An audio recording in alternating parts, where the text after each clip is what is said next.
Greetings! Today we'll do a comparative review of two German longmessers. So we'll be pitting the Landsknecht Emporium Gustav against the cold steel man-at-arms Messer. Keep in mind that while they look superficially similar, there is some variation from the size to the blade typology and to their price range. We'll get over the stats, handling characteristics, historicity, and the build quality of these two messers later on. But first, let's look at some cutting footage of these two swords, as these are both very potent cutting implements. And although they handle quite differently, you can probably guess just by looking at the profile. One is shorter and more stout, the other one is slightly more slender, but overall, they still have rather broad cutting profile. This one is overall thinner, and the Landsknecht Emporium messer has a thicker spine and a greater degree of distal taper. So near the tip, it's probably even thinner than the cold steel messer. This one feels more significant and more reliable, while the cold steel one is arguably more agile and quicker, easy to maneuver. Right, let's look at some of the cutting footage.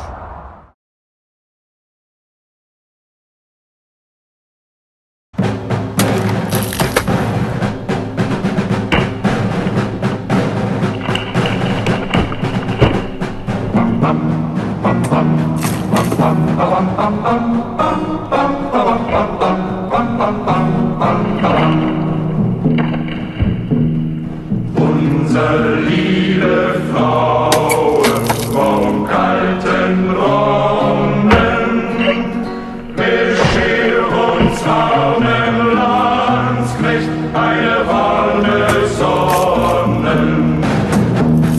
Lasst uns nicht erfrieren, wohl in des Wirtes Haus, ziehen wir mit vollem Säckel und leeren wieder naus.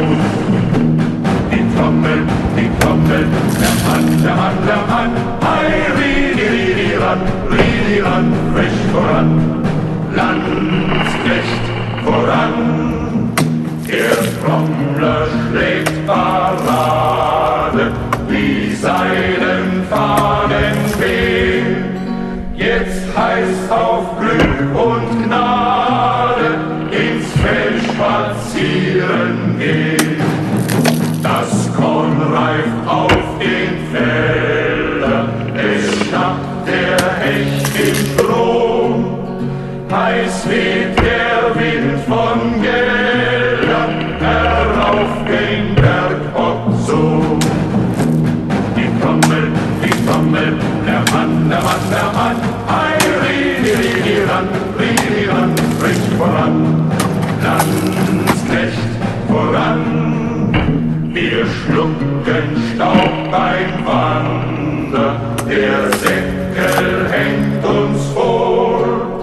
Der Kaiser schluckt ganz Flandern, bekommt's ihm ewig wohl.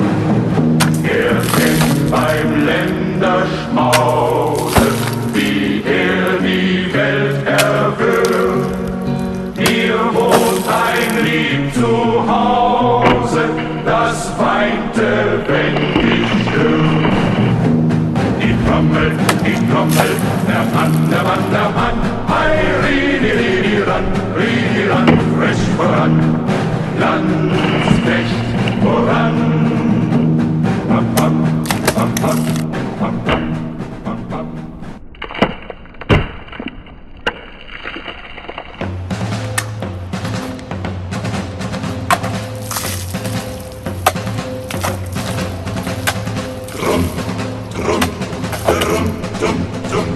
Die Landsknecht ziehen im Land herum.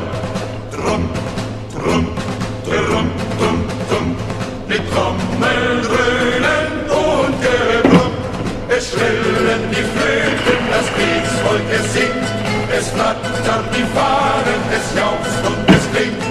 Ei, hei, hei, saljuhai, die Wallensteiner ziehen vorbei. Hei, hei, hei, saljuhai, drum, drum, drum, drum, drum, drum, drum, drum, drum, drum. Drum, drum, drum, drum, drum. Und wieder geht die Trommel rum.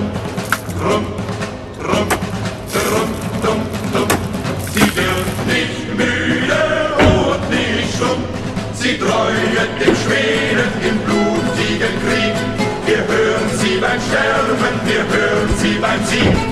Hei, hei, hei, saljuhai, die Wallensteiner ziehen vorbei. Hei, hei, hei, saljuhai, drum, drum, gerum, dum, dum, drum, drum, gerum, dum, dum, drum, drum, gerum, dum, dum, drum, drum, gerum, dum, dum.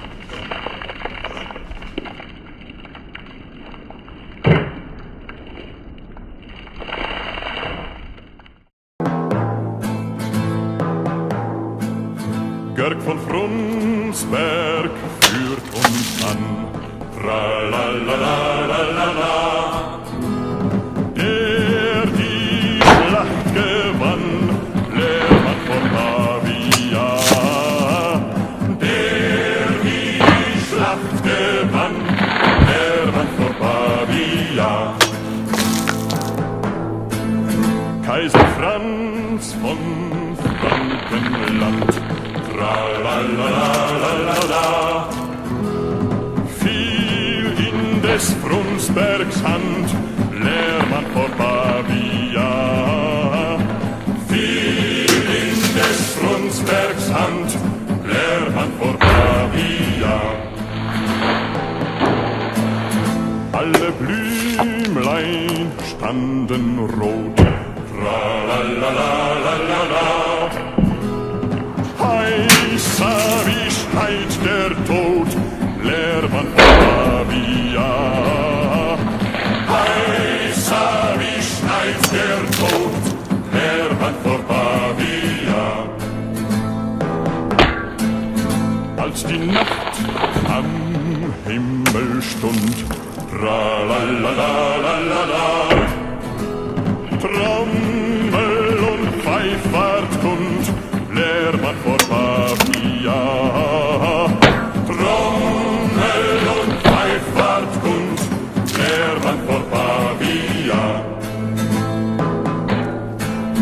Und der euch dies Liedlein sang, tralalalala, ward ein Landsknecht genannt, Lehrmann vor Pavia. Ward ein Landsknecht genannt, Lehrmann vor Pavia.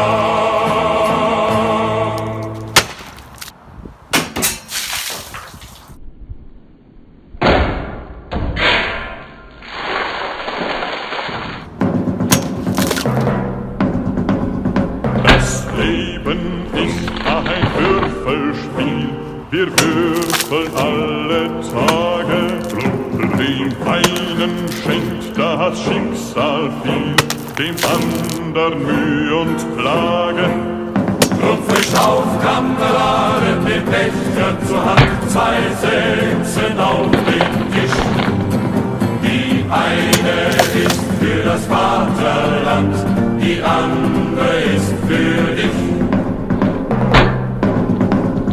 Wir würfeln, dass die Platte kracht, nach alter Landsknecht-Sitte.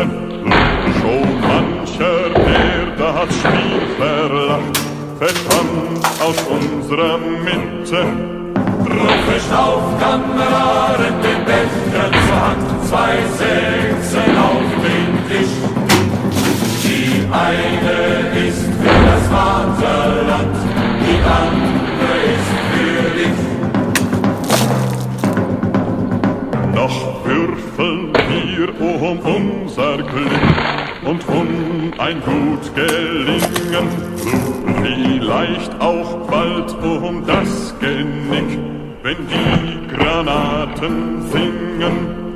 Rundfrisch auf, Kameraden, den Becher zur Hand, 2 Sechsen auf den Tisch.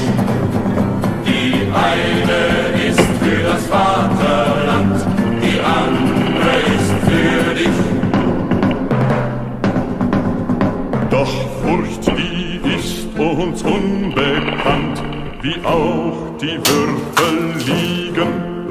Wir kämpfen für das Vaterland und glauben, dass wir siegen.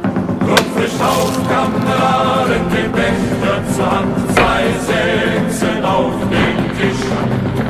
Die eine ist für das Vaterland, die andere ist für dich. Und noch beim Petrus wollen wir den Würfelbecher schwingen und noch im himmlischen Revier Soldatenlieder singen. Rundfrisch auf, Kameraden, den Becher zur Hand, 2 Sechsen auf den Tisch. Die beiden sind für die Seligkeit, das Land für dich und mich.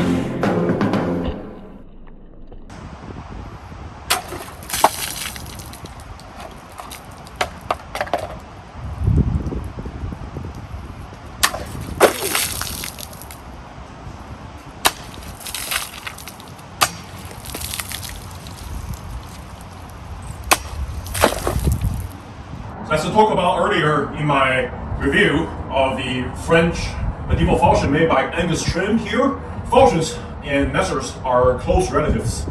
While falchions are generally favored in France and Italian states, messers are very proliferate in Germanic regions instead. If you look at the Alpsy typology of single-edged swords, you will find out that late medieval falchions pretty much share the same blade types with messers, especially types 3, 4, and 5. This specimen here, as you can see, is a typical Alpsy F3E falchion with multiple click points on the spine of the blade, while this is generally categorized as type 4, specifically M4D, with a click point and a raised section on the spine of the blade. Nonetheless, you can see that they share similar characteristics, namely a straight blade and an upswept tip.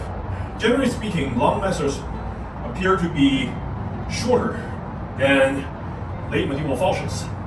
And falchions differentiate primarily from the messers by having a sword-like hilt. If you look at this hilt, you can see there's this cross guard and a pommel with a hidden 10 inside a wooden core and leather wrapping on top. If you just look at the hilt, it's almost identical to arming swords. While the falchions having a sword hilt, messers always feature a knife hilt. They usually have either 2 slabs of wood, you can say scales, on both sides of an exposed 10. Sometimes they're hidden too. And usually with this hook-like end section. Sometimes feature a heavy pommel, while other messers feature just an end cap, steel lunge at the end of the grip.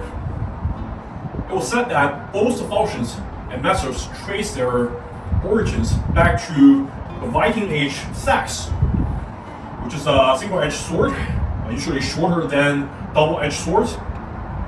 However, I think the messer goes even way back than the sax.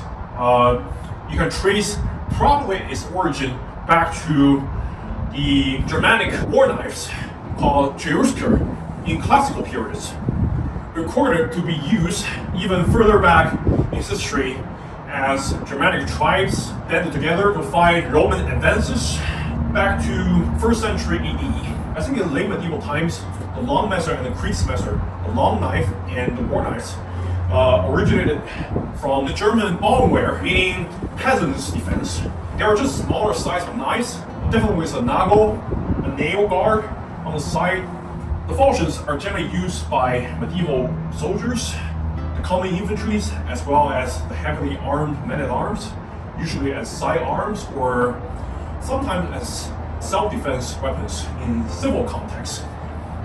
The long messer were used as self-defense tools by the lower class peasants and later by the middle class city dwellers called the burghers. So you can see as the time progressed, more elaborate examples of long messers start to come into existence. So today we're going to compare the Landsknecht Emporium Gustav and the cold steel man-at-arm messer.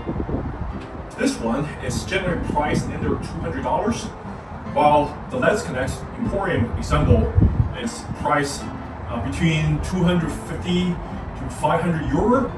Their larger crease messer model is generally priced around 900 and 1100 euros. Depends on where you should buy them, whether you should pay VAT, value-added tax, or some semi-customizable parts such as the grip material and the scabbard decoration, of course. This messer here fall into the Elmsley type M3D. Relatively slender blade profile for messer or falchion. They're rather wide if you compare to arming swords, and a singular clip point. While this Landsknecht Emporium Gustav can be categorized as an M4D, featuring one clip point and this flat raised section here, and make this this portion of the blade exceptionally broad, definitely optimized for cutting. So if you look at the blade length, the Landsknecht Emporium Gustav has a 19.5 inch blade, which is rather short. The cold steel example has a 22 inch blade. It's only a tad longer, however in handling it's definitely noticeable. I was aware of its short blade length during cutting, so I intentionally stepped in further to make contact with targets. Still, very often I will end up cutting target with the portion near the tip, which is not optimal at all, as the lever works against you.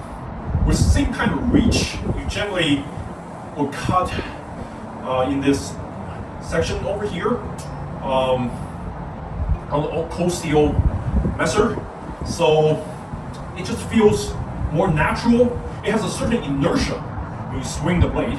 You can see from the profile, this Landsknecht Emporium messer is extremely broad, and it starts from 55 millimeters at the base and tapers gradually down to 51 millimeters, and it broadens near this section to be once again 55 millimeters wide, and then after this clip point it just tapers to a tip. So like I mentioned, this section will be extremely proficient at cutting. There is a fuller, as you can call it, or maybe even just a very broad hollow ground section on this Landsknecht Emporium messer. Unlike this cold steel example here, that will feature a narrow fuller. This one is more of a hollow ground from the spine to half the width of the blade. So it definitely reduces some weight on the blade. Still, you feel it is very hefty. The blade has certain authority in the cut. The Landsknecht Emporium has created a much more noticeable distal taper on the blade. It starts at 6 millimeters. That's pretty thick at the base, and it tapers down to 4 millimeters near the center of the blade, and then just above this clip point, it's down to 3 millimeters. This cold steel measure starts at less than 4 millimeters, maybe 3.8, 3.9 millimeters. So it's already very thin at the base, and it tapers all the way down to 2 millimeters, 2 inches from the tip, and it's a linear distal taper. So throughout the entire length of the blade, it remains very thin. However, the blade is rather rigid. It doesn't feature a lot of flex. There's some flex to be sure, because it's made of 1090 high carbon steel with certain spring temper. True hardened, features 0.9% carbon content, so it can be hardened to a high degree, usually around 59 or 60 Rockwell hardness scale, while the Landsknecht Emporium Gustav is made of 6150 or 51 CRV4 high carbon spring steel, which is usually used for mid to high range reproduction swords. Once again, the blade feature a little bit spring temper, but it's more rigid than the cold steel one, which is not surprising at all given the beefy thickness. Even with a very noticeable distal taper, it's still much thicker than the cold steel measure near the end, and it's shorter and broader, so it's more rigid, which is good in cutting, as the cut is more predictable when the blade flexes less. Not only when the blade makes contact with the target, but also when you change angle, it flexes less, so the performance is very consistent. And you can see here on this Landsknecht Emporium measure, it has a sharpened false edge, 40% of the blade length from the tip, including this section from the tip, the first tip point, and then this raised section. And I have to appreciate that the sharpening is very accurate.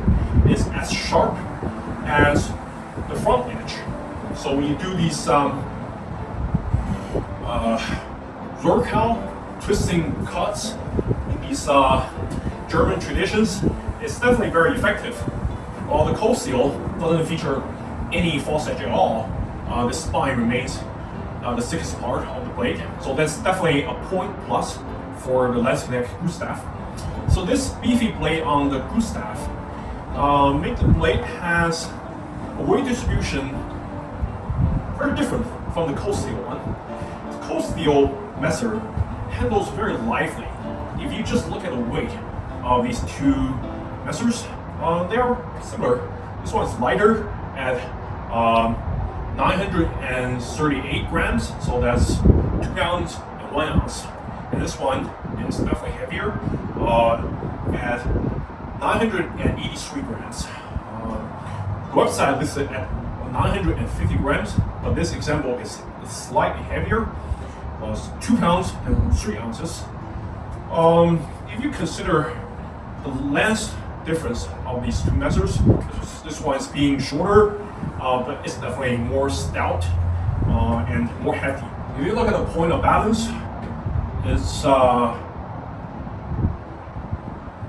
about 4 inches, maybe 3.5 inches from the guard.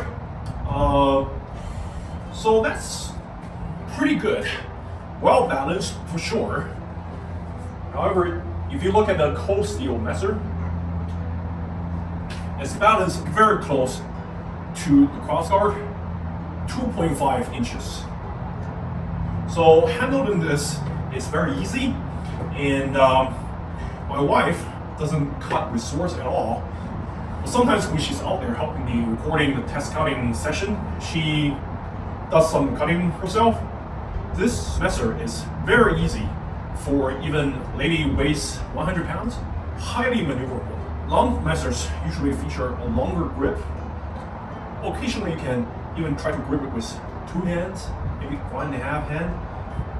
It's a little bit short for me to use 2 hands, but this measure definitely doesn't require 2 hands at all. With 1 hand, you can balance it perfectly well and do all the cuttings and stop wherever you want. I would say the only drawback is that it lacks a little bit of authority, so it wouldn't do any work for you. You have to accelerate the cut properly, which is very easy to do because this blade is so lightweight. However, the weight is distributed along a longer blade. When you start to swing it, you definitely feel the inertia. So it feels good going through targets for sure. The Landsknecht Emporium Gustav definitely is a beast in cutting. However, when I was recording a test cutting session, at the end, I felt a little bit underwhelmed for some reason. And then when I reviewed the test cutting footage, you can see that it cuts extremely well, but it just doesn't give the impression of that. And I wonder why.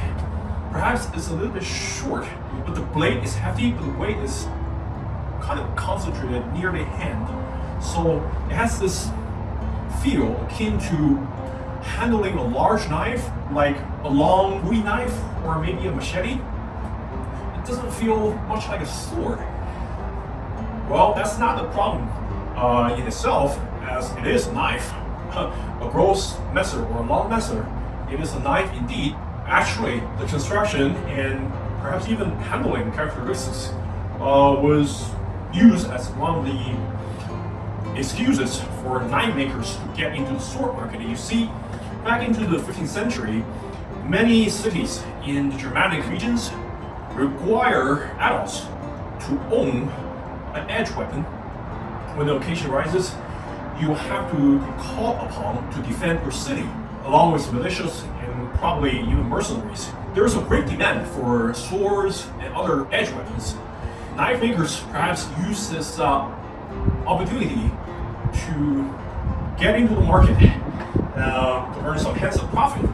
But their products were not regulated by the Sword Acres Guild.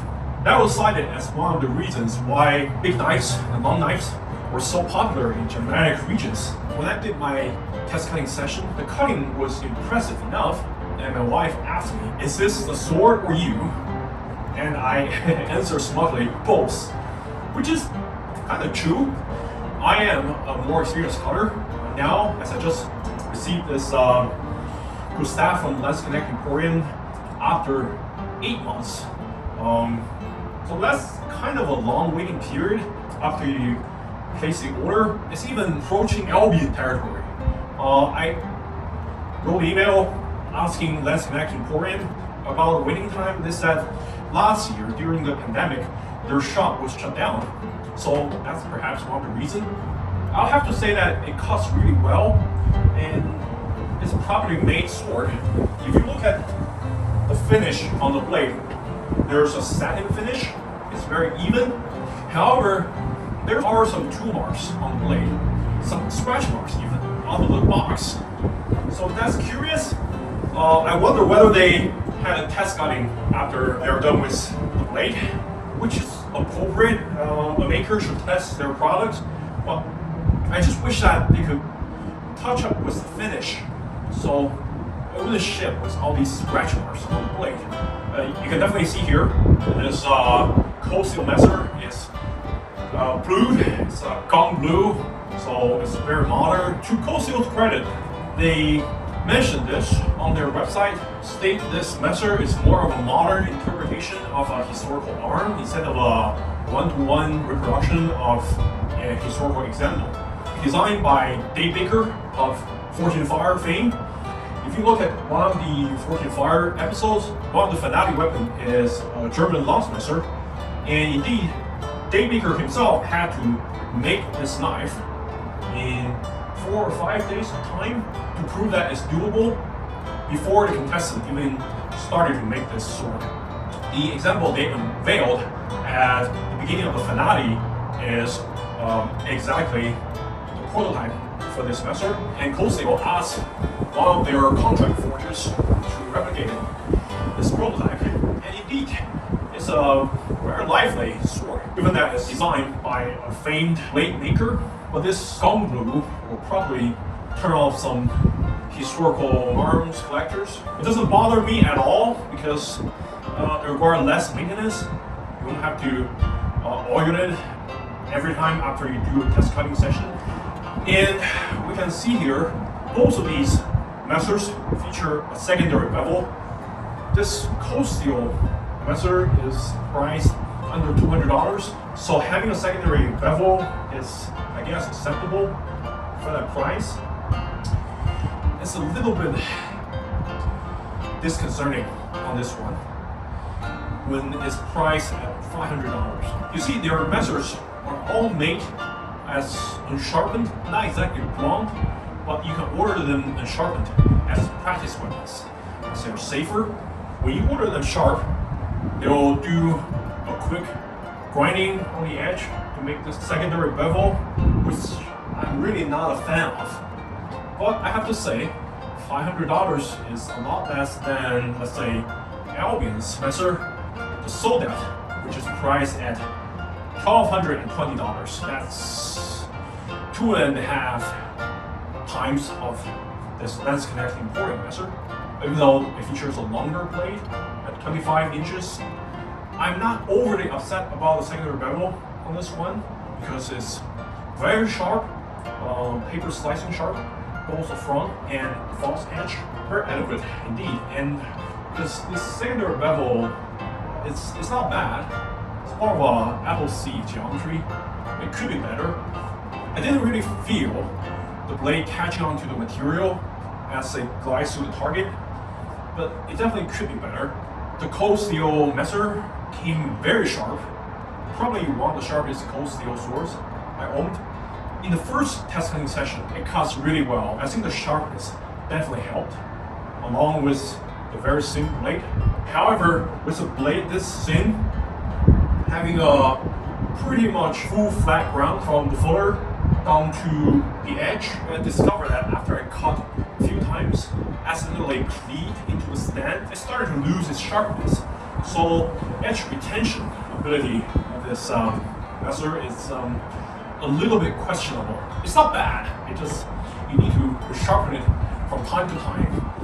And after a year, I have already resharpened it 2 or 3 times. Granted, it's not very difficult to sharpen, as you generally need to sharpen this section, and the rest of the blade remain pretty sharp. Both of them do the job. Now let's look at the hilt. As a comparison, you see most long messers in the 15th century feature a simple short crossguard and a knuckle guard. As on this one, I like the Landsknecht Emporium knuckle guard, which is more historical. It's simple, yet it features some geometry, so it's not plain. It's very thick, and it is indeed a nail that driving through both the blade and the crossguard and coming out the other side and being ground to be flush with the crossguard here. So if you want to do some grip on the blade, this section is very flat. There's no discomfort at all. But if you look at it, you can still see the remnant of the nail through the crossguard. And that's one way the messer's blade is secure to hilt.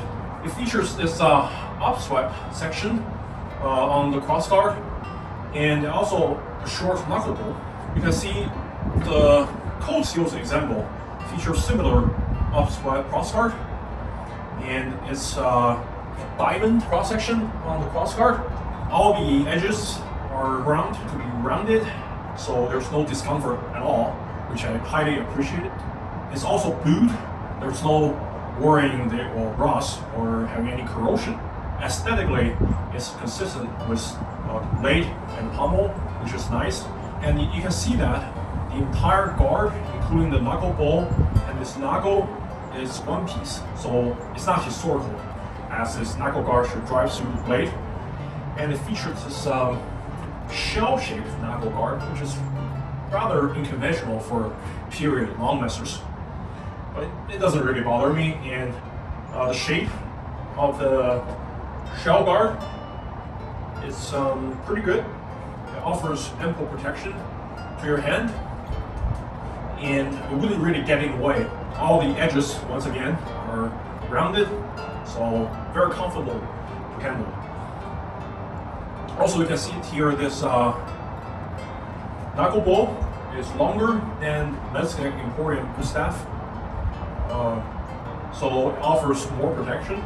I'm not sure whether it's historical, but it did make the knuckleball to feature a curve that's consistent with the shape of the grip. You can see here there's a curved shape on the grip where you can hold it out in a pistol grip, which is not very historical for long lancers because it doesn't feature a lot of hand protection. It's definitely better than an arming sword, but the tradition is that you still hold it more like an arming sword, more attractive guard positions. This, you don't really hold your hand further like a military saber. So this is all the guard positions in the period treatises. You don't really stick your hand out. So pistol grip is not really a thing, but I can appreciate that for sure. And you can also see that the Landsknecht Emporium Gustav Scabbard has a satin finish, which is consistent to the blade. However, there are plenty of file marks on the fitting, which if you go to their product page, you can see them having this disclaimer that their messers are constructed and designed in the way akin to historical examples, that they're not really machine made. So there are supposed to be a lot of signs of handmadeness, I would say. I definitely can appreciate that, to have this characterization up front. So as a customer, you know what to expect. Now let's talk about the grip. And this is where it differentiates most on these two messers. The Gustav features this very stereotypical knife construction, where you have a very beefy exposed hand with two wooden scales on each side and secured with 3 hollow brass pins driving through both hand and the scales. So it's very historical and very attractive. It doesn't feature any grooves on the wooden scales like some historical examples, but it does have I would say octagonal shape, perhaps, some geometry. So it's very comfortable to hold down to. And this wooden scale is made of plum. It's one of the options you can choose for the grip material. You can choose beech with maple and walnut, plum, boxwood, and in the latest iterations, it also allows you to choose deer antler for the handle material, so that's pretty good. This one is plum and very smooth, but you still have good traction. It's not very slippery, and it tapers slightly towards the end of the grip. Near the crossguard, it's relatively thin, so it's kind of ergonomic, even though it doesn't feature the modern ergonomic design on the grip. It's relatively easy to hold down to. What I don't like about the grip, and this is a minor complaint, of course, is how the wood has shrunken after it reached me. So it didn't stabilize the wood properly enough. I understand that wood will always expand and contract, so it's unavoidable. However, this is more noticeable than I would like, because when you have an exposed tan, when the wood shrinks, the tan just sticks out. And when you file it flush with wooden scales, it just sticks out, and it's very sharp. It hasn't really cut through my hand when I handle it, but it's definitely not comfortable, for sure. Not a big deal. Still, I would like them to further stabilize their wood. I'm not very certain whether this can be avoided at all, because every other knife that has this grip construction pretty much has the tan sticking out after a while. So that's perhaps not the fault of Landsknecht Emporium. It's just this design. You have to deal with it. And you see that towards the end, it has this very iconic hook or bird's beak-like end section. On some long messers and creep messers, a pommel on this shape is featured. This one doesn't feature a pommel. It just has this steel nugget. That's the end cap on the end of the grip. However, between the wood and the strip of steel, I can see some blackened substance, and I have no idea what that is. It seems to be some kind of glue or epoxy. Throughout the entire grip, you can see these blackened substance. Between the tan and the scale, it's a little bit rough. The end cap is cleaned. The pin is pretty clean. I don't see any hammer marks or anything. There's no epoxy slipping through. It's very well done. It's not exactly filed flush with the end cap, but it's not intrusive. Now let's look at the cold steel's messer, and you see that it features a hidden tan inside wooden grip, and it's one piece instead of two handle scale. It features this curved grip, a little bit like later hunting swords, and the grip is made of rosewood. When you look at a picture of this grip, it's kind of rectangular, and you probably doubt whether it's comfortable to hold down to. In reality, these edges are all properly chamfered, so there's no discomfort at all, and the texture of the rosewood provides ample traction for your hand while not being very aggressive. So you can also see the taper, just like the Landsknecht Emporium Gustav. Surprisingly, it's very comfortable to hold down to. I think just the thickness is very appropriate. Also, you can see on both sides, the grip is very flat, so it's really easy for you to feel the edge alignment. It does feature a pommel. I'm not sure whether it's hollow or solid piece, but based on the balance of this blade, I'll wager this is probably a solid steel piece. And it's also secured with a nut near the end. Interestingly enough, it has this shape on the pommel here, and the grip is very flush. It's both ergonomic and secure at the same time. So I would say kudos to Cold Steel, or I should say kudos to Dave Baker to design this piece. It's indeed a joy to handle. When you look at swords or knives that handles really well, you have to give credit to the grip construction.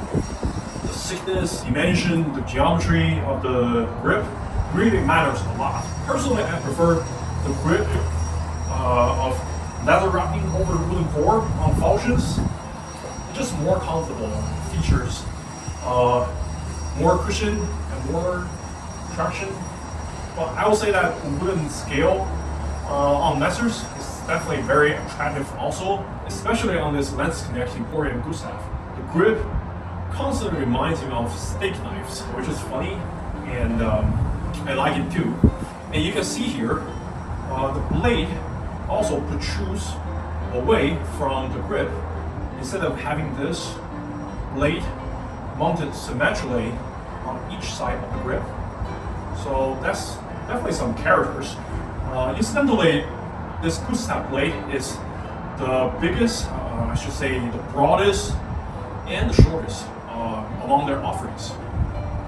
All of their other messers are 24 to 27 inches long, more slender than this one for sure, and features a simple stereotypical crossguard. So there's no surprise at all. The Gustav is the priciest among their single-handed messers. Though their most recent Dorian model takes it one step above in terms of price and the quality of fittings, also their Scabbard and Dusak offering tend to be pricier. They do custom work too, and the prices for those are generally placed in a higher bracket. Handling wise, I will give the Cold Steel messer an edge, even though this one is also a joy to handle. I'm not sure whether it's the blade length or the distribution weight or the grip. Nothing is wrong really. I like it.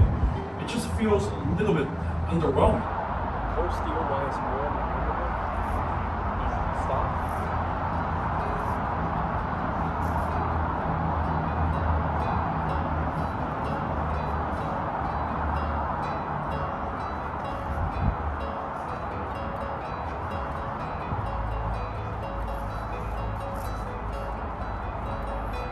Point control is excellent.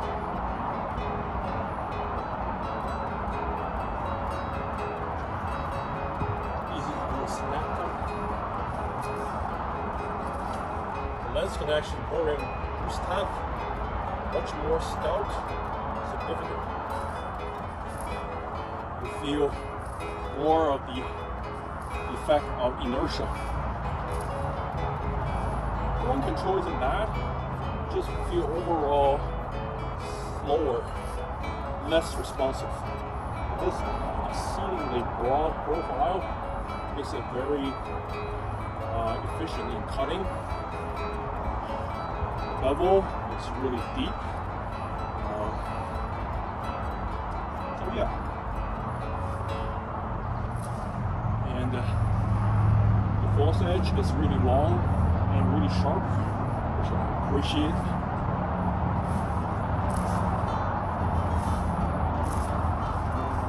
One additional point I would like to make is the utility of this Grossmesser combined with the Talhoffer buckler, or any other kind of buckler really. We know that the long messers and the Grossmessers generally don't have a lot of reach, but in a confined space, in a home defense situation, that's ideal. You don't want your blade to be too long and to get into the way and bump into furnitures or the wall in the hallway. And the design of Grossmesser or long messers generally give somewhat efficient tip in case of thrusting if you give point to a charging opponent. So it's somewhat efficient at causing damage or be a deterrent to a attacker. And the cutting capacity is great. It's just a flip of the wrist. You can generate a lot of energy and it can dish out very authoritative cuts in small and confined spaces. And the spike on the Talhoffer buckler is somewhat helpful at trapping the attacker's blade. Should you have a home invader with knives, hammers, or baseball bats, let's say, that's the usual go-to weapon of choice for these criminals. And having a weapon like this is really an equalizer. So you would take away the monopoly of violence they can cause, which is generally enough in stopping attackers. The cold steel man-at-arm messer paired with the synthetic trainer buckler is also a legitimate alternative. This buckler here is very lightweight yet almost indestructible. The combo will set you back $220, which is only a third of the Landsknecht Emporium Gustav paired with Talhoffer buckler.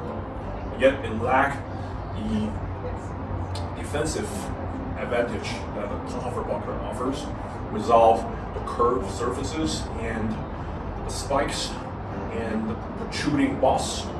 Assist with binding. You can even bind the opponent's blade or weapon with your sword, the messer, in conjunction with the shield, and then give a cut. And this relatively short blade will make sure that it's possible to do these maneuvers. Just imagine you use an arming sword or a long sword in the hallway, which is almost impossible to pull off. That's another very good utilitarian purpose of this weapon. The entire Hilt construction, I'll have to give it to the Gustav. Landsknecht Emporium definitely value historical accuracy in their design and execution, and it really shines. Some of the minor cosmetic issues on the Hilt is perhaps intended, or maybe that's the extent they would like to polish given the price point. I'm willing to accept it, is very attractive after all. Most of these hilts are very comfortable to hold down to in the ergonomic department. The edge retention, I have to give Gustav an edge. After cutting maybe 30 bottles, some with very hard shells, it remains as sharp as before. Price and value, definitely the cold steel method is a win. Although this one is also very reasonable. Recently I had a conversation with Landsknecht Emporium's Mila, or Mila, sorry to mispronounce her name. And we talk about the price and the market of reproduction source, whether some makers like Albion overcharge on their source. But regardless, I would have to say that given the quality of their messers, Landsknecht Emporium definitely comes as highly recommended. If you fancy messers, long messers, crease messers, they also make some long swords, maybe 1 or 2 models, and some German Duseks. So check those out if you want. Definitely very reasonable in price and value, but the cold steel one at $190 when I ordered it, plus free shipping from Amazon, it's definitely a steal. It's hard to beat. It's properly made with good blade steel. 1095, 1090 actually is arguably appropriate for short swords like this. Not as upscale as 6150 steel for sure, but it's adequate. Sure, it loses edge a little bit sooner than the Landsknecht Emporium messer, but you can sharpen it easily, so I'll give it a pass. And lastly, I'll talk about the scabbards or sheaths of these two messers. So you have the choice to order the messer without any scabbards. It's going to be a lot more affordable. This one is priced at 260 euros with the pair of wood handle and order. It can be even cheaper. You order grip made of beech. If you order them blunt, that's probably 25 euros less, so it's quite affordable indeed. And these scabbards can be ordered separately, and there are some customizations. You can have a choice of leather color. I choose yellow because there are so few sword makers offer yellow leather, so it's kind of unique. And you can have a choice of pattern. I chose this Gothic architecture as a simple pattern. There are also a choice for floral patterns, also some dancing skeletons. The design is lifted from a surviving example used by, I believe, a Landsknecht soldier back in 16th century. Keep in mind that you can also pay 200 euro extra to have them painted with very intricate patterns. Whether it's worth it is up to you, and you can see that on this side it features a very prominent stitch line and has a very simple belt suspension, just a leather strip tied to knot with your hand to your belt. It's a wooden core scabbard with leather wrapping, so it's rigid, and it also follows the silhouette of the blade, which is very nice. When you sheath the blade in there, this clip point section sometimes get a little bit stuck, so it's not very smooth sheath. I'm not sure what's going on in there. Probably it's due to the shape of this blade. Otherwise, this scabbard is pretty well made. There's some gap near the crossguard, but it's probably due to this crossguard not being completely flat or straight. There's some curve going on near the knuckle bolt. Doesn't bother me that much. It is relatively tight. It doesn't come out easily. Well-made scabbard for 160 euros. I'll say it's worth it if you order them sharp. If you order them blunt, as a practice weapon, it doesn't necessarily have to order it scabbard. Cold steel man-at-arm messer definitely lives up to its affordable soldier's motive, I would say. It features this sheath. It's made of hardened leather, very thick, but it's flexible without the wooden core. See, it's flexible. The leather sheath is rough. It's thick leather, pretty rigid. Some flex. It does its job, but there's some white powder keep coming out. Now it seems to have stabilized in recent months, so it gets better, I suppose. Well, the retention is non-existent. Let's see, it'll just fall out instantly because, well, this part is broader. Another problem is that when you sheath it, well, this part near the clip point is too thick, so it's rubbed against the leather, so this belly gets down relatively quickly. It has, once again, gone blue shape. Very simple, and it's stroked. I don't like this part at all because when you sheath the sword, it also has this really annoying noise. But I guess it prevents the blade cutting through the leather sheath at $190. You can hardly expect more. You just have to be careful when you sheath it. I can appreciate at least having this container, if you will, and at the back of the sheath also features this very prominent but consistent sole line, which is not bad at all. And leather is not very premium leather, but it feels good enough.